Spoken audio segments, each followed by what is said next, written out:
I'd like to consider myself neutral because I'm not a fan of either team.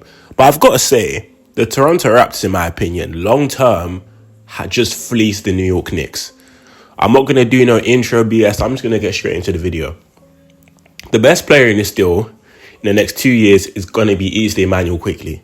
And I can't believe the Knicks traded him for half a season of OG.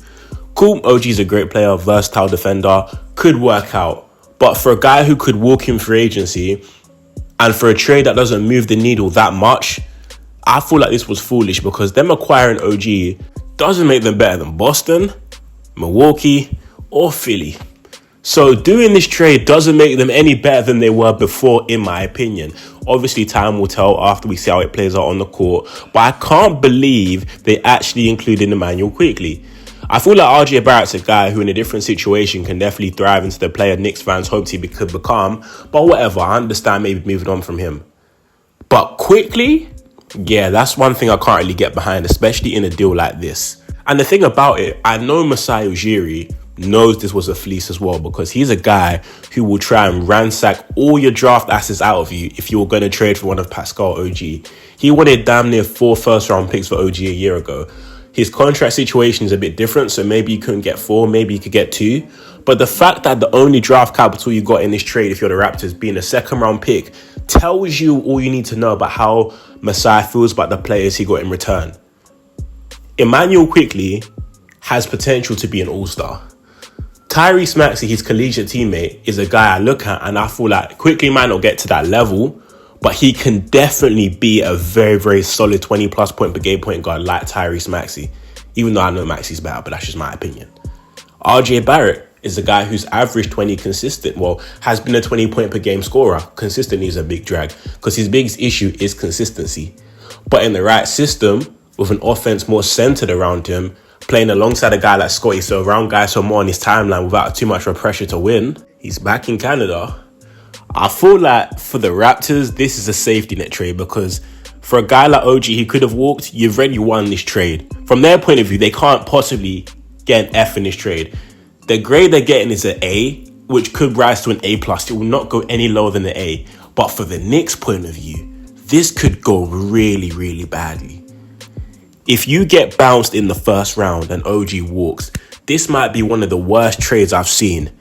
You can speak about cap space, this, that, and the third, and the Knicks have showed more competency, but with the potential free agents that are going to be on the market, I don't really see any of them switching teams. Obviously, stuff could change from now to the end of the season. We all rightfully know that.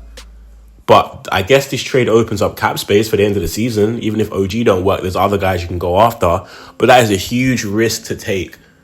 But giving up on a guy like Immanuel Quickley, that is something which I can't really get behind because under Tibbs, not only has Quickley grown as an offensive player in even limited minutes, around 24 minutes a game, he's also become one of the better two-way guards in the league. And that might sound like an exaggeration, but I genuinely believe in a few years' time, Quickley will be regarded as one of the more higher level defenders, premier defenders we have.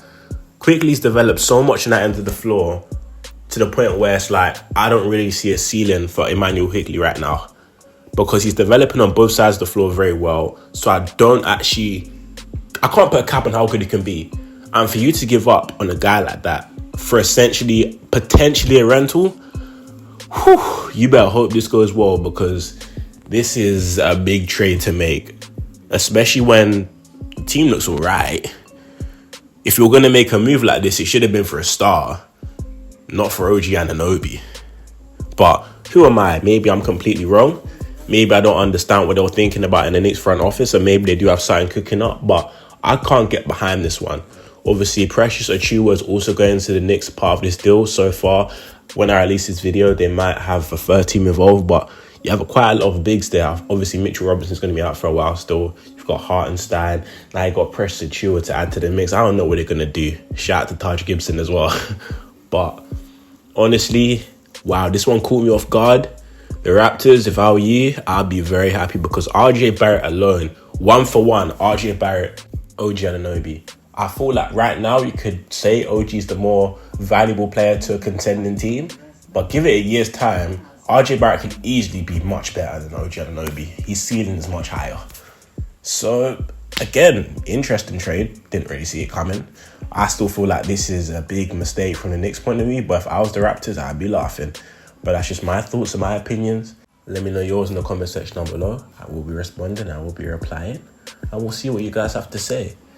But you know what? Hey, I'm just waffling at this point. Thank you guys so much for listening to this video. Like, share, subscribe, all that good stuff there.